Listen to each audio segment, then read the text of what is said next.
Hey, it's Matt, your average gamer. For this video, we're going to be doing Executor's Remembrance quest in Elden Ring Nightreign. This is going to be a step-by-step guide on how to complete it. I've been doing a lot of the Remembrance quests lately. A lot of people ask me about them. We're on to Executor now. Let's get started here. So to have Chapter 2 unlocked, you're going to need memory fragments, so you're going to have to run a couple expeditions as Executor. Once you do that, you'll have Chapter 2 unlocked, as Chapter 1 is just reading. We're going to hit Begin Remembrance here, and we're going to start our quest to beat Executor's Remembrance and get ourselves some awesome relics in the process. Let's jump in here.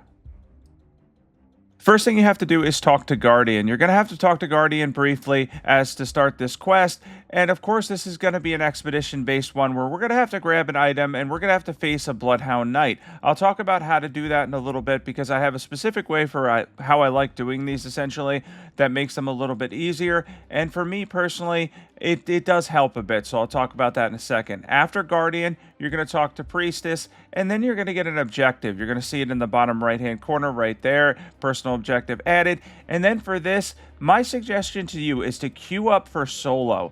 Even if you lose, as long as you beat the objective, you'll come back here and have the objective completed regardless, and it's actually a little bit easier than dragging a team full of randoms over to a specific spot on the map. For me personally, that's been working a lot better. Once you're in the game, you're going to have to find this item, which will be guarded by a Bloodhound Knight. And he's kind of tough. I had to learn how to parry again. This is the first time I played as Executor in like a week or two, and I'm not the best parrier in the world. That's kind of the style of play I went for facing him. I chose to do this around level 9. Now, you can do this on day 1. I chose to do this on day 2 because I felt like it would be easier, and I think it was a little bit easier based on that. But if you're good enough to do it on day 1, feel free to go to this target point and take on the Bloodhound Knight. If you feel a little less confident, though, if you're in solo mode and you choose the dog, you're really only going to get the demi-humans most of the time. Even Marius, or I always call him Marius Executioner, but the Bell-Bearing Hunter isn't that challenging with Executor. He's actually fairly easy to parry, so you can beat him fairly easily too. And then get on to day 2, have a little bit more power, and then jump into this fight to take on the Bloodhound Knight. And once you take him down, you're going to grab the item, of course. He was a little bit of a challenge for me. Again, I was learning how to parry again when facing him, so it takes a little bit of time. You could run your regular sword or whatever build you have as well, but I feel like with Executor, when you're in solo mode, sometimes parrying's your best option. Now we've completed the objective, we're going to be able to grab the item that's here, and of course go back to the round table hold and continue on with the steps from here. I'll go over everything in detail. Everything's timestamped, by the way, if you need to jump to any steps. Executor's quest, though, overall, it isn't too bad. After beating that, beating the objective and grabbing that, you're going to talk to the Priestess, who's going to tell you to talk to the Iron Menial. He's going to be right around here towards the garden. And yeah, got lost there for a second, but right here out in the garden, he's going to be by the painting. We're going to talk to him, and then he's going to ask you to paint a picture. And of course, that's all you really have to do to finish this remembrance, to conclude this remembrance. I'm just going to show that real quick. But yeah, just talk to him, exhaust his dialogue. Whether or not you want to listen to it is up to you. For me, I tend to be a compulsive skipper. I end up skipping through a lot of this stuff. There is a scene later, I'll show that whole thing without voicing it over, just in case you end up skipping it by accident. But for this, you're just going to be painting a picture of what looks like the Erd tree. And then after that's done, that's going to be able to conclude the remembrance for you, and then we'll be able to move on to the other steps. The next expedition is going to be a little bit challenging. It's a little bit more difficult than the first one, but nothing too bad. Overall, so far with the remembrances I've done, this is the 5th one I've done in total. I believe Executors, personally for me, is the easiest so far. Alright, and then we can conclude Remembrance, and we're going to be moving on from here. Keep in mind, if nothing is unlocked, you just have to get more memory fragments and do more expeditions as Executor, beat more bosses, etc., and then you will unlock any additional chapters to jump into the further steps where you have to actually run expeditions. So if for some reason you're missing them, you just have to beat a couple Night Lords as Executor. We're going to be moving on to Chapter 6 now.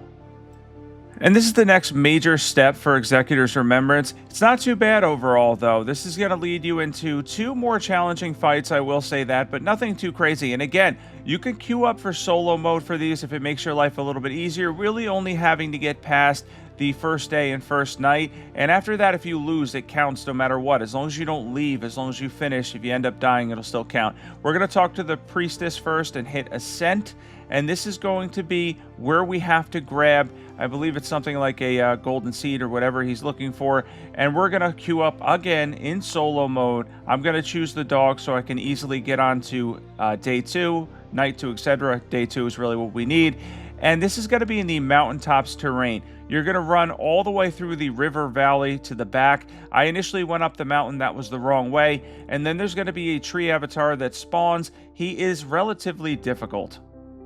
Now, I'm not going to show this whole clip. I did end up dying once, so I do want to mention this. If you die during this, I tried to parry him initially. I'll show the strategy at the end, what I chose to do to face him. It was a little bit easier. Parrying him's kind of tough and it takes forever. I ended up missing a parry. He did defeat me because Executor doesn't have a ton of HP, so I believe I was like one hit essentially from he ended up doing the explosion with the beams, and I just missed my parries. But anyways, if you die, you have to go up the entire river again. It spawns you back really far. So, I mean, I know this isn't the best advice in the world, but try not to die so you don't end up spawning all the way back. Of course, you can parry him through, but it is really tough. Let me show you a strategy, though, of how I made this work a little bit better when I came back after dying, and how to defeat the tree avatar more easily.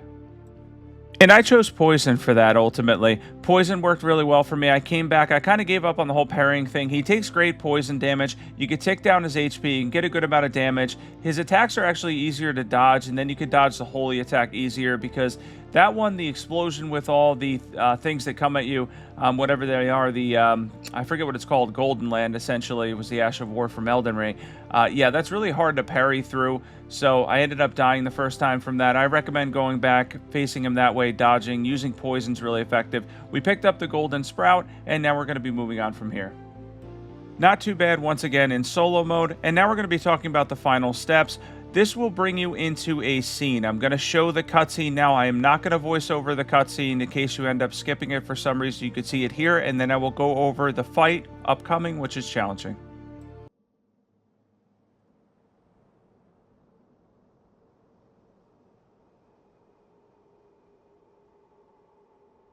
Behold its majesty.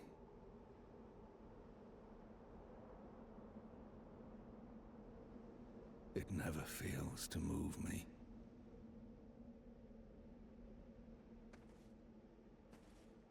Peer upon it from afar. Be satisfied with what you have.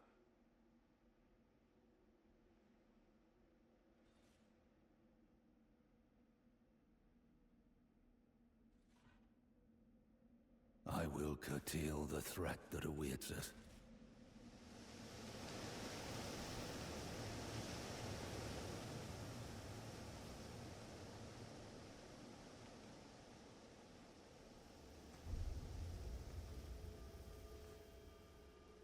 And let any who dare disturb such peace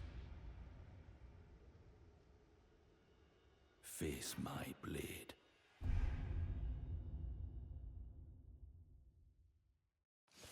Pretty cool samurai stuff there. Now we're going to talk about this fight. This fight could be a little bit challenging. You're going to want to parry for this fight because he's going to be able to block the majority of your attacks. He has a lot of Sekiro-like attacks where he's going to... He kind of reminds me of Genichiro, or however you say his name, where he just has an insane amount of like quick attacks that you can kind of build up your sword on, your cursed sword, and then you get that follow-up attack. That's what you want to use. So the main concept here for me is going to be to try to parry as much as I can, get the sword to light up, and go for the left trigger. I use an Xbox controller for the follow-up attack, and then rinse and repeat. He's a little bit challenging because he's incredibly aggressive. You do have 3 health blasts. This took me 3 tries in total, nothing too bad there.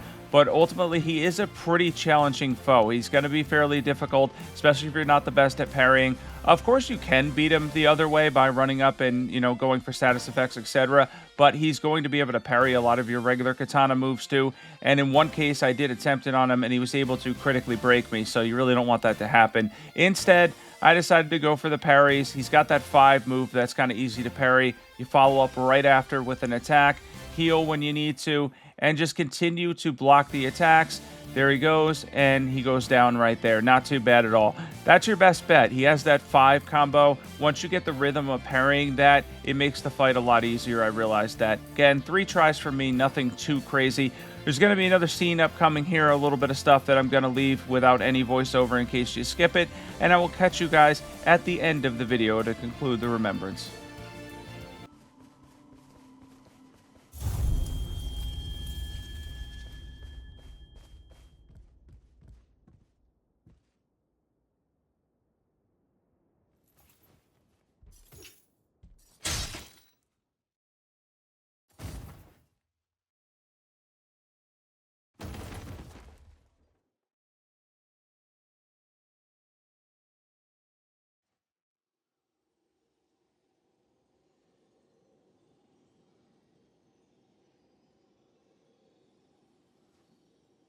We've reclaimed the light of grace. We owe this to you. Thank you, truly. But what's this wound? Ah, from your memories.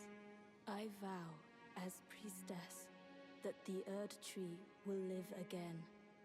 It shall be as you remember. So please, do not lose sight of yourself. And that's going to be the end. We have the Remembrance for Executor. We've beaten Executor's Remembrance. He's one of the easier ones in the game. It's not too bad whatsoever. It'll then unlock Chapter 7. That's the end for Executor. You're going to hit Conclude Remembrance here. And then afterwards, we're going to get the final item for his Remembrance quest. And overall, this one isn't too bad. If you needed help with this one, hopefully this guide helped you beat Executor's Remembrance in Elden Ring Nightreign.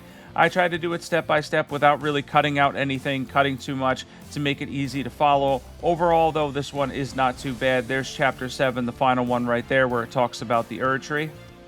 And I hope you guys enjoyed this video. I hope this helped a lot. If this helped a lot, be sure to hit the subscribe button. If you want to see any more remembrances that I haven't already done, be sure to comment them below. If you want to see a build for Executor, comment that below as well. Based on his remembrance relics, maybe I can come up with something good for him. In the meantime, I will catch everybody in the next video. These are really fun to do. I think I've done 5 so far. I've got 3 more to go. Looking forward to those. I will catch everybody in the next video.